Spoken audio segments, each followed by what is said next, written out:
তো গাইস আজকে একটা কাস্টম খেলতে যাচ্ছি MP40 ভার্সেস MP40। তো MP40 দিয়ে আমি কেমন হেডশট মারতে পারি সেটা আপনারা দেখতে পারবেন। আর আপনারা যারা MP40 দিয়ে আমার সাথে কাস্টম খেলতে চান তারা অবশ্যই ইউআইডি কমেন্ট করবেন, সবাইকে অ্যাড করে নেব ইনশাল্লাহ। তো ম্যাচে চলে যাওয়া যাক।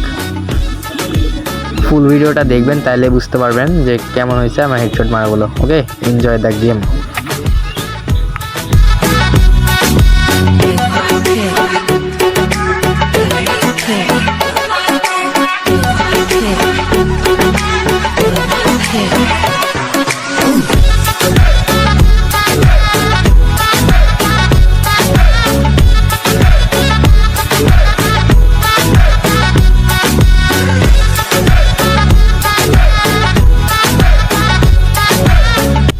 তো গাইস কাস্টম শেষ, আর ভিডিওটা কেমন লাগছে অবশ্যই কমেন্টে জানিয়ে দেবেন, আর গেম প্লেটা কেমন ছিল অবশ্যই কমেন্টে জানিয়ে দেবেন। ওকে, বাই বাই, টাটা।